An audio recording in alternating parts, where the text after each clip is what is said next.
अस्सलामुअलैकुम, आप देख रहे हैं समा। मैं हूं फवाज ज़ैदी। आमदन से ज़ायद असासों के केस में मियां शहबाज शरीफ को 17 जून तक रिलीफ मिल गया है। लाहौर हाई कोर्ट ने नैब को गिरफ्तारी से रोक दिया है। नैब ने शहबाज शरीफ को इसी केस की तहकीकात के लिए 9 जून को दोबारा तलब कर लिया है। लीगी सदर कहते हैं कि नैब न्याजी गठजोड़ ने इंसाफ की धज्जियाँ बिखेर दी हैं। लाहौर से देखिए शाहिद हुसैन की रिपोर्ट। नून लीग के रहनुमा शाहिद खाकान अब्बासी ने कहा है कि 20 महीने से मियां शहबाज शरीफ सवालनामे भर कर दे रहे हैं, अब तक कोई इल्ज़ाम भी साबित नहीं हो सका। नैब और हुकूमत की बदनीयती सामने आ गई है। लाहौर हाई कोर्ट ने 14 दिन की इंटरिम बेल शहबाज शरीफ साहब को दी है, लेकिन ये ज़रूरी है कि आज ये बताया जाए इस सब के पीछे जो नैब की बदनीयती है, हुकूमत की बदनीयती है, वो आज अवाम के सामने आई है। शहबाज शरीफ साहब पिछले 20 महीने से नैब को क्वेश्चनर भी दे रहे हैं, जो क्वेश्चनर दिया भर के दिया गया है। आज आखिरी कोशिश है, जब नैब के पास कुछ नहीं बचता तो वो एक आखिरी कोशिश करते हैं, उसको एसेट बियॉन्ड मीन कहते हैं, या उसके साथ कहते हैं जी ये मनी लॉन्ड्रिंग हो गई है, या कहते हैं जी बेनामी हो गई है। ये 3 आखिरी हरबे होते हैं नैब के। यहाँ बड़ी खबर बुलेटिन का हिस्सा बनाते हैं कि इक़्तिसादी राब्ता कमेटी ने स्टील मिल्स के तमाम मुलाजमीन को फारिग करने की मंजूरी दे दी है। स्टील मिल्स मुलाजमीन को 18 अरब का पैकेज देकर 1 माह के नोटिस पर फारिग कर दिया जाएगा। तफसीलात जानते हैं, समग्र नुमाइंदे शकील अहमद हमारे साथ मौजूद हैं। शकील, बहुत बड़ी खबर है ये, इसकी तफसील क्या है, बताइए। फवाद, ये बड़ा फैसला किया है आज इक़्तिसादी राब्ता कमेटी ने। स्टील मिल के 9350 मुलाजमीन को 1 माह के नोटिस पर फारिग करने का फैसला किया गया है। 18 अरब रुपए का पैकेज दिया जाएगा इन मुलाजमीन को जिनको नौकरी से निकाला जाएगा। 23 लाख रुपए तकरीबन फी कस बनते हैं, लेकिन 250 अफराद जो हैं स्टील मिल के वो इंतजामी ओहदों पर अगले 3 माह तक बरकरार रहेंगे। लेकिन अहम बात यह है कि 585 अरब रुपए का खसारा और कर्जे हैं स्टील मिल के जिम्मे। 300 अरब रुपए का खसारा है, 285 अरब के कर्जे हैं, तो मजमूई तौर 35 करोड़ रुपए महाना तनख्वाहों पर जा रहे हैं। लेकिन स्टील मिल पिछले कई साल से बंद पड़ी है। 90 करोड़ रुपए महाना सूद की मद में दिए जा रहे हैं। इसी तरह 90 करोड़ रुपए के अखराजात भी हैं, ट्रांसपोर्ट, मेडिकल और दीगर जो मुलाजमीन के अखराजात होते हैं। हुकूमत चाहती है इसको रीस्ट्रक्चर किया जाए, उसके बाद इसकी निष्कारी की जाए, लेकिन इस वक्त चूंकि स्टील मिल बंद है तो हुकूमत ने ये बड़ा फैसला किया है कि मुलाजमीन चूंकि कोई काम भी नहीं कर रहे तो उनको फारिग कर दिया जाए।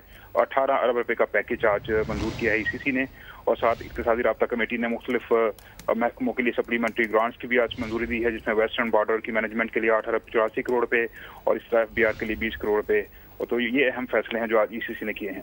जी ठीक है, बहुत शुक्रिया आपका शकील अहमद, आप हमें आगाह कर रहे थे। इसी पर बात करते हैं। सीनियर तजियाकार और ब्यूरो चीफ इस्लामाबाद खालिद अजीम साहब हमारे साथ मौजूद है। खालिद अजीम साहब, 18 अरब रुपए का पैकेज देकर मुलाजमीन को फारिग किया जा रहा है, 23 लाख रुपए फीकस बनते हैं। इक़्तिसादी राब्ता कमेटी ने फैसला किया है 9000 से ज़ायद मुलाजमीन। आप समझते हैं कि इस फैसले पर अमल दरामद हो पाएगा? देखिए जी, एक खासा मुश्किल ये फैसला है और इसमें ये पहलू भी देखने की जरूरत है कि अगरचे वो काम नहीं कर रहे, लेकिन वो काम क्यों नहीं कर रहे। आपने स्टील मिल को आखिरी वो यहीं पे पहले काम करते रहे हैं ना, आप रिवाइव करने के लिए आपने पता नहीं कितनी कमेटियां बनाई और रज़ाक दाऊद साहब जो हैं वो उनकी सरबराही में कई इजलास भी इसके हुए, आपने कंसल्टेंट भी मुकर्रर किया, लेकिन आप उस बिल को चला नहीं सके हैं।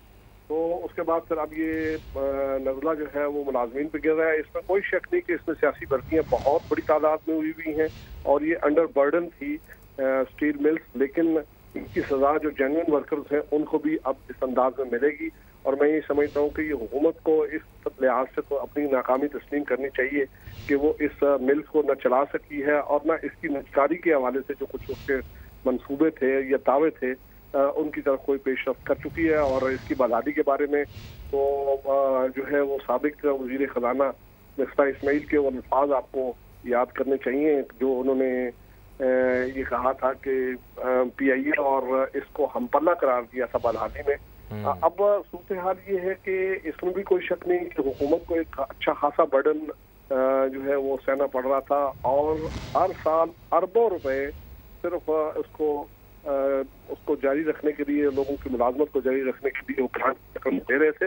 और ऐसा अगर कोई प्राइवेट यूनिट होता तो वो यकीनी तौर पे अब तक बेच बाच के इस साइड पे हो चुका होता, जो मुनाफे में कारोबार न चल रहा हो اس کے لیے اس کو چلانا جو ہے وہ بڑا مشکل ہے. اس میں جو اگر تفصیل سے بات کی جائے تو ایک شعبہ، ایک پہلو نہیں ہے، بے تحاشا ایسے پہلو ہیں جس کو کہا جا سکتا ہے کہ وہ اسٹیل ملز کو ناکارہ کرنے کا موجب بنے ہیں. اسٹیل ملز ایک زمانے میں پرویز مشرف صاحب کے زمانے میں جب دوبارہ چلی تھی تو اس میں یہ منافع بخش ادارے کے طور پہ بھی رہی ہے، لیکن بعد میں جو ہے وہ اس کا پھر وہی حال ہو گیا.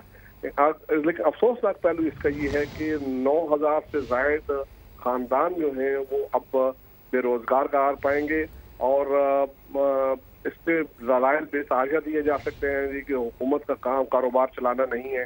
بھائی اگر ایسا نہیں ہے تو آپ اس کو مناسب انداز میں اس کا ڈسپوزل جو ہے وہ کس طرح سے کر دیں. اور 18 ارب روپے کی اگر دیکھا جائے تو ایک بڑی رقم ہے، لیکن وہ ایک جو تسلسل کے ساتھ ان کو اربوں روپے اسٹیل ملز میں لگانے پڑ رہے تھے، اس کے سامنے یہ بڑی قیمت نہیں ہے. اور میرا خیال ہے کہ اب ورکرز جو ہیں ہم کو بھی اس چیز کو ذہن میں رکھ لینا چاہیے کہ ایک ایسا ادارہ جہاں پہ جو چل ہی نہیں پا رہا، جہاں پہ آپ کو امپلائی کیا گیا ہے، وہاں پہ آپ توقع نہ رکھیں کہ جہاں کاروبار کوئی نہ ہو رہا ہو وہاں پہ آپ کو تنخواہ جو ہے وہ تسلسل کے ساتھ ملتی رہے گی. ایک تلخ فیصلہ تھا، مشکل فیصلہ ہے، لیکن میں یہ سمجھتا ہوں کہ اس میں خالی ان کو اربوں روپے دے کے اس کے بعد فارغ کرنے کی بجائے اس بات کی بھی جو ہے وہ جائزہ اس کا لینا چاہیے کہ اگر ان لوگوں کو متبادل روزگار کہیں پہ مہیا کیا جا سکتا ہے ان کو ان شعبوں میں، ان محکموں میں کھپایا جائے. اور یہ حکومت کے لیے بھی ویسے بڑا دھچکا ہے کہ موجودہ حکومت جو ہے وہ اس دعوے کے ساتھ آئی تھی کہ وہ کم از کم 1 کروڑ نئی نوکریاں دے گی، تو کجا یہ کہ کچھ لوگ جو ہیں وہ روزگار سے جاتے رہیں، محروم ہو جائیں. تو اس لیے میں یہ سمجھتا ہوں کہ اس اینگل کی طرف بھی توجہ دینے کی ضرورت ہے کہ یہ لوگ جو ہیں ان کس طرح سے معاشرے کا مفید حصہ بنایا جا سکتا ہے. ٹھیک، بہت شکریہ آپ کا خالد عظیم صاحب. نون لیگ کے رہنما رانا ثناء اللہ کہتے ہیں کہ میاں شہباز شریف کا معاملہ عدالت میں ہے، نیب کو گھر پر چھاپا مارنے کے بجائے عدالت پہنچنا چاہیے. سما سے گفتگو میں پورے لاہور کو میاں شہباز شریف کا گھر قرار دے دیا. ایک سائل پٹیشنر عدالت کے دروازے پہ پہنچ جائے، اس کی پٹیشن دائر ہو جائے اور وہ جو ہے وہ ہیئرنگ کے لیے فکس ہو جائے، تو اس کے بعد ایک جنرل پرنسپل ہے، یہ رول آف لا ہے کہ اس کے بعد کوئی بھی اتھارٹی یا لا انفورسنگ ایجنسی جو ہے وہ گرفتار کرنے کی بجائے یا اس کے گھر پہ ریڈ کرنے کی بجائے وہ عدالت آتی ہے. تو یہ کل جو ایکٹ ہے تھا نیب کا، حکومتی جبر کے تحت، حکومتی انتقام کے تحت، یہ انتہائی غیر قانونی، غیر اخلاقی اور غیر آئینی. جعلی اکاؤنٹس کیس میں قومی احتساب بیورو نے وزیر اعلیٰ سندھ مراد علی شاہ کو تیسری بار کل طلب کر لیا ہے. مراد علی شاہ کو نیب اولڈ ہیڈ کوارٹرز پیش ہونے کی ہدایت کی گئی ہے. نیب نے پولیس سے دفتر کی سیکیورٹی مانگ لی ہے. اسلام آباد سے دیکھیے سہیل رشید کی رپورٹ. سندھ کے وڈے سائیں کا نیب سے پھر بلاوا آ گیا. قومی احتساب بیورو نے سندھ روشن پروگرام میں مراد علی شاہ کو جمعرات کو طلب کر لیا. وزیر اعلیٰ سندھ کو صبح 9 بجے نیب اولڈ ہیڈ کوارٹرز میں پیش ہونے کی ہدایت. سندھ روشن پروگرام میں اربوں روپے کی بےضابطگیوں اور کرپشن کا الزام ہے. کمپنیوں نے مبینہ طور پر 9 کروڑ روپے کی رشوت دے کر اربوں کے ٹھیکے غیر قانونی طور پر لیے. نیب کے مطابق 7 کروڑ روپے سابق وزیر بلدیات سندھ شرجیل میمن نے وصول کیے تھے. مراد علی شاہ کو بطور وزیر اعلیٰ شامل تفتیش کیا گیا ہے. نیب راولپنڈی کرپشن کے 29 کروڑ 80 لاکھ روپے اسی کیس میں ریکور بھی کر چکا. منصوبے کے 4 ملزمان اور 2 کمپنیوں نے پلی بارگین کی تھی. مراد علی شاہ جعلی اکاؤنٹس کیسز میں پہلے بھی 2 پیشیاں بھگت چکے ہیں. وڈے سائیں کی پیشی کے موقع پر سیکیورٹی انتظامات کے لیے نیب نے اسلام آباد پولیس کو خط بھی لکھ دیا ہے. سہیل رشید، سما، اسلام آباد. گزشتہ روز وفاقی کابینہ کے اجلاس میں محکمہ صحت پنجاب پر وزراء نے سخت تنقید کی. وفاقی وزراء کا کہنا تھا کہ لاہور میں کرونا کیسز پر محکمہ صحت پنجاب کی رپورٹ کو غیر ضروری اور حقائق کے منافی قرار دیا گیا. مزید جان لیتے ہیں، نمائندہ خصوصی نعیم اشرف بٹ ہمارے ساتھ موجود ہیں. نعیم صاحب بتائیے گا کابینہ اجلاس کی اندرونی کہانی کیا ہے، کیا پتہ چل پایا آپ کو؟ جی فواد، گزشتہ روز جو وفاقی کابینہ کا اجلاس ہوا اس میں جو وفاقی وزراء تھے انہوں نے سخت تنقید کی. جو محکمہ صحت پنجاب کی چند روز پہلے کی رپورٹ تھی کرونا کیسز کے حوالے سے کہ لاہور میں کوئی بہت زیادہ کیسز بڑھنے جا رہے ہیں، اور انہوں نے حساب لگا کر کہا تھا کہ شاید جو ہے معاملہ کنٹرول سے باہر ہو جائے. اس پر وفاقی کابینہ اجلاس میں سب سے پہلے بات کی وفاقی وزیر اسد عمر نے, اور انہوں نے کہا کہ میں تو یہ رپورٹ دیکھ کر حیران ہوں کہ کیسے یہ بنا دی گئی اور بالکل مفروضے پر ہے, اور اس رپورٹ کا نہ کوئی سر ہے نہ کوئی پیر ہے, اور اتنے بڑا دعویٰ اس میں کر دیا گیا ہے. جب وہ انہوں نے تنقید کی تو پھر وزیر science and technology Fawad Chaudhry بولے اور انہوں نے کہا کہ یہ تو ہے ہی, سمجھ آ رہی ہے. اس سے پہلے بھی محکمہ صحت پنجاب کے مختلف جو معاملات ہیں اس میں بھی عجیب و غریب طریقے سے انہوں نے چلایا ہے. آپ کو یاد ہوگا فواد, کچھ ہی روز گزرے ہیں کہ فواد چودھری جو ہیں وہ جو نواز شریف باہر گئے ہیں ان کی جو ٹیسٹ رپورٹس تھیں اور جو سارا معاملہ جس طرح وہ گئے ہیں اس پر بڑے سوالات اٹھا رہے ہیں. 3-4 ٹویٹس آ چکے ہیں, کھل کر بول رہے ہیں. اس طرح ان کو وہ بھی آ گئے میدان میں اور کہا کہ محکمہ صحت پنجاب کا یہ نہیں, بہت سے معاملات جو غلط جا رہے ہیں. پھر جب وزراء نے سخت تنقید کی تو پھر پرائم منسٹر نے ان کو مزید وزن دیا ناگواری کا اظہار کر کے. اور فواد میں آپ کو بتا دوں کہ ذرائع کا یہ کہنا ہے کیونکہ وہ بڑے سخت جملے ہیں, ہم وہ نہیں کہہ رہے نہ اس میں اس کو چلا رہے ہیں, لیکن پرائم منسٹر نے بہت سخت 2-3 جملے جو تھے وہ بولے تھے محکمہ صحت پنجاب کے حوالے سے. اور وزیر صحت پنجاب جو ہیں ڈاکٹر یاسمین راشد, اب پھر ان پر تنقید ہو رہی ہے. انہی کی جماعت کا بڑا فورم ہے, وفاقی کابینہ کا اجلاس ہے, کوئی پنجاب کابینہ نہیں ہے. پنجاب کابینہ کی کمیٹی میں بھی آپ کو پتہ ہے سما نے خبر دی تھی کہ فیاض الحسن چوہان جو دوسرے وزیر ہیں انہوں نے منہ پر بیٹھ کر سامنے کہا تھا یاسمین راشد کو کہ ہمارے صحت کے جو محکمہ ہے کو اچھا کام نہیں کر رہا. اب وفاقی وزراء نے بھی کہہ دیا, پھر پرائم منسٹر نے ان کی توثیق کی, انڈورس کی ان کی تنقید کو, اور یہ جو رپورٹ گردش میں تھی اس کو بالکل انہوں نے رد کیا اور کہا کہ یہ ایک مفروضے پر مبنی ہے. اور حیران ہے کہ اس کو چیک کیوں نہیں کیا گیا, کیوں منسٹر یا انہوں نے روکا نہیں اس رپورٹ کو, اتنا آگے تک بات سمجھ تک کیسے چلی گئی. یعنی کہ بڑا یہ انٹرسٹنگ معاملہ ہو گیا ہے, بڑی تنقید ہو رہی ہے. ہمارے ساتھ عدنان عادل صاحب بھی موجود ہیں. عدنان عادل صاحب, محکمہ صحت پنجاب اپنے ہی وزراء کے نشانے پر آ گیا. ڈاکٹر یاسمین راشد پر تو کڑی تنقید کی جا رہی ہے, چلے غیر تنقید کریں سمجھ میں آتا ہے, یہ تو اپنے ہی تنقید کر رہے ہیں ان کے اوپر. پہلے بھی ایسا ہوا تھا کہ جب کورونا پہ میٹنگ ہوئی تھی تو کہا گیا کہ جنوری میں ان کو فنڈز دے دیے گئے تھے کروڑوں روپے, لیکن مارچ تک 2 مہینے میں کوئی فنڈز جو ہیں وہ خرچ نہیں کیے تھے. انہوں نے کوئی کورونا سے نمٹنے کے لیے کوئی کام 2 مہینے میں نہیں کیا تھا, تو اس وقت ان پہ خاصی تنقید ہوئی تھی. لیکن بہرحال اس کے بعد انہوں نے پھر بہت سی ایفرٹس کی, اور اب یہ جو رپورٹ ہے اس میں ایک سیمپل سروے کیا گیا ہے اور چیزیں جو ہیں ان کو پروجیکٹ کیا گیا ہے کہ ہو سکتا ہے کہ لاہور میں 7 لاکھ کورونا کے پیشنٹس ہوں, لیکن سیمپل بہت چھوٹا سا ہے. اور پھر یہ کہا گیا ہے کہ 1 مہینے کے لیے لاہور میں لاک ڈاؤن کرنے کی ضرورت ہے کہ تاکہ یہ کورونا کو کنٹرول کیا جا سکے. تو اب یہ جو سوچ ہے کہ مکمل لاک ڈاؤن 1 مہینے کے لیے کیا جائے, یہ پرائم منسٹر کی اور تحریک انصاف گورنمنٹ کی سوچ سے بالکل مختلف 180 ڈگری پہ ہے. وہ تو کبھی بھی اس بات کے حق میں نہیں رہے کہ زیادہ لاک ڈاؤن کیا جائے, تو ایک جزوی لاک ڈاؤن اور ہلکے پھلکے اقدامات کے حق میں ہمیشہ عمران خان رہے ہیں. تو یہ جو ایک مکمل لاک ڈاؤن کی اور 1 مہینے کے لیے انہوں نے سفارش کی ہے اس رپورٹ میں. اور دلچسپ بات یہ ہے کہ یہ رپورٹ جو ہے حکومت کو جانے سے پہلے میڈیا کو لیک کر دی گئی. پورے سوشل میڈیا پہ یہ رپورٹ موجود تھی, اس کی تمام کاپیز آ گئی تھیں. تو اس سے لگتا ہے کہ محکمہ صحت جو ہے اور پوری پنجاب کی بیوروکریسی جو ہے وہ سیاسی طور پہ بھی منقسم ہے. اس میں ایسے لوگ ہیں جن کی نواز لیگ سے بہت وفاداری ہے, ان سے ہمدردی ہے, جو پی ٹی آئی کے بہت سخت خلاف ہیں. یہ جو افسر شاہی کو کنٹرول کرنا ہے, یہ مسئلہ ان کا 2 سال میں رہا ہے کہ تحریک انصاف کی حکومت جو ہے پنجاب کے افسروں کو لگام ڈالنے میں اور ان کو اپنے ایجنڈے پہ چلانے میں زیادہ کامیاب نہیں ہو سکی ہے. تو محکمہ صحت میں کسی نے یہ رپورٹ بنوا کر اور پھر اس کو پبلک کر دیا, جس سے بہت امبیرسمنٹ ہوئی ہے حکومت کو کہ لاہور میں تو اتنے زیادہ کورونا پھیل گیا ہے کہ 7 لاکھ لوگ تقریباً افیکٹڈ ہیں اور یہاں پر 1 مہینے کے لیے مکمل لاک ڈاؤن کی ضرورت ہے. تو ظاہر ہے کہ اس کے اوپر وزراء جو ہیں انہوں نے تو تشویش کا اظہار کرنا تھا. اور اس سے پہلے جو نواز شریف کا معاملہ جیسے ابھی اٹھا ہے کہ نواز شریف کے جو ٹیسٹ کی رپورٹس ہیں ان میں کوئی گڑبڑ ہوئی ہے جس کی وجہ سے ڈاکٹرز مسلیڈ ہوئے اور انہیں باہر جانے کی اجازت مل گئی, جبکہ وہ باہر گئے تو ٹھیک ٹھاک ہیں.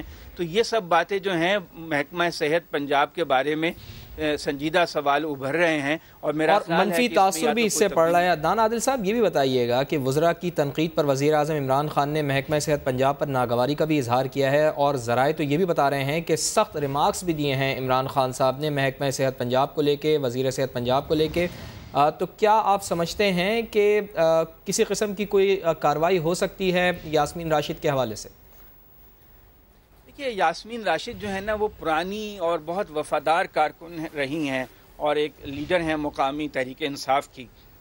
उनकी बहुत गहरी वाबस्तगी है अपनी पार्टी के साथ, उनकी वफादारी पे तो शक नहीं किया जा सकता। वो पीएमए की लीडर भी रही हैं, ख़ुद एक गायनाकोलॉजिस्ट प्रोफेसर हैं, लाहौर के एक बड़े अस्पताल की इंचार्ज रही हैं, तो उनकी काबिलियत में और उनकी वफादारी में पार्टी से शक नहीं है। लेकिन लगता है कि अफसरशाही को कंट्रोल करने में कुछ उनसे कोताही हुई है।